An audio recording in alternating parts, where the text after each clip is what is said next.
राजस्थान से बड़ी खबर आ रही, क्योंकि राजस्थान कांग्रेस की जो कला एक बार फिर से परवान चढ़ती हुई नजर आ रही है। राजस्थान के सीएम अशोक गहलोत सरकार पर एक बार फिर से सचिन पायलट बरसे हैं। 4 साल के बाद भी भ्रष्टाचार पर कार्रवाई नहीं हुई। यह सचिन पायलट की तरफ से कहा गया। भ्रष्टाचार पर सरकार अपनी स्थिति को स्पष्ट करे। सचिन पायलट ये बोल रहे हैं, भ्रष्टाचार के खिलाफ 11 अप्रैल को अनशन भी करूंगा। यानी कि अपनी इस सरकार पर ना सिर्फ बरस रहे हैं, बल्कि अपनी ही सरकार पर सवाल उठाते हुए और नाकामी गिनाते हुए अनशन की बात भी बोल रहे हैं। 11 अप्रैल को अनशन करूंगा, यह कहा जा रहा है। बीजेपी से मिली भगत नहीं है, यह जनता के सामने साबित हो। 11 अप्रैल को राजस्थान में शहीद स्मारक के ऊपर एक दिन का अनशन करूंगा, इस बात को दोबारा रखने के लिए कि करप्शन को लेकर हमारी सरकार जो कहती है हम करके दिखाएंगे। और एक दिन का अनशन 11 अप्रैल को मैं रखूंगा शहीद स्मारक पर। इस बारे में मैंने जिला प्रशासन को सूचित कर दिया है। अनशन करप्शन के खिलाफ कार्रवाई करने को रखा जाएगा। अब तक जो हम नहीं कर सके 4.25 साल में, उसको करने के लिए, ताकि मैं फिर कहना चाहता हूँ, जनता जनार्दन है और हर पार्टी को अपनी बात पर विश्वास कायम कराने के लिए प्रमाण देना जरूरी है। तो इसीलिए अपनी बात को लेकर मैं शहीद स्मारक पर 11 अप्रैल को ज्योतिबा फूले जी की जयंती है, उस दिन एक दिन का अनशन रखूंगा।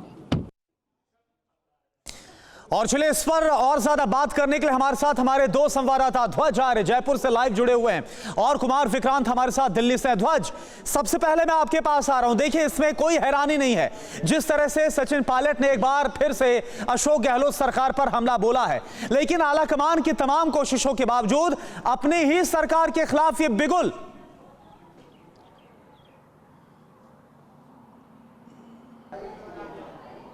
निश्चित तौर पर करुणा, आप देख सकते हैं कि जिस तरीके से जो सचिन पायलट हैं वो अशोक गहलोत के खिलाफ बोलते नजर आ रहे थे, लेकिन आज प्रेस कॉन्फ्रेंस के माध्यम से उन्होंने कुछ मुद्दे रखे। उन्होंने कहा कि पिछले जो 4 साल में जो घोटाले हुए और उससे पहले लगातार जब सरकार में आए थे, उससे पहले जब पीसीसी अध्यक्ष थे, वो लगातार कहते हुए नजर आ रहे थे कि जो घोटाले बीजेपी की सरकार में हुए, यानी कि वसुंधरा राजे की सरकार में जो घोटाले हुए हैं, 2 घोटालों को उन्होंने स्पेशली बताया, खान घोटाला और उसके साथ साथ में जो उन्होंने बताया कि जो जमीन के घोटाले हुए, और उसके साथ साथ में ये जो 2 घोटाले की बात उन्होंने कही थी, ये दोनों घोटाले वसुंधरा राजे की सरकार में हुए थे। इन दोनों घोटालों पर ही उन्होंने ज़्यादा फोकस रखा और ये कहीं ना कहीं ये घोटाले की बात को कहते नजर आ रहे हैं। आला कमान तक उन्होंने बात जो है अपनी पहुंचाई है, 2 चिट्ठियां भी गहलोत तक लिखी हैं। तो कहीं ना कहीं ये जो 2 घोटाले थे वसुंधरा राजे की सरकार में हुए थे और इस पर जो है कार्रवाई नहीं की गई मुख्यमंत्री अशोक गहलोत के द्वारा, तो ये बातों में ये कहते नजर आए कि मुख्यमंत्री अशोक गहलोत और वसुंधरा राजे का गठजोड़ है, कहीं ना कहीं इनकी मिली भगत है और इसी वजह से एक कार्रवाई नहीं हुई। उन्होंने साफ तौर पर कहा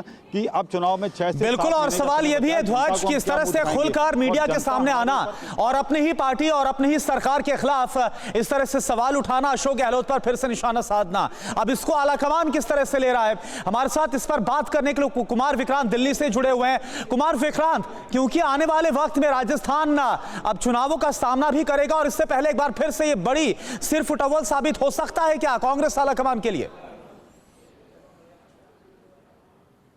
जी, निश्चित तौर पर मेरे जो और पीछे जो रास्ता जा रहा है वो सीधे कांग्रेस मुख्यालय से 10 जनपद में निकलता है। भले ही खड़गे अध्यक्ष हो इस वक्त पार्टी के, लेकिन फैसला कहीं ना कहीं गांधी परिवार को और खड़गे को मिल करके लेना है। और जहां तक सचिन पायलट की बात है, बड़े तरीके से उन्होंने इस बात को उठाया है, जब वो ये कहते हैं कि वसुंधरा सरकार के वक्त जिन घोटालों को लेकर हम ये कहते हैं कि इसमें घोटाला हुआ है, हमारी सरकार आएगी तो हम इसमें जाँच कराएंगे, और उस वक्त वो पीसीसी प्रेसिडेंट थे।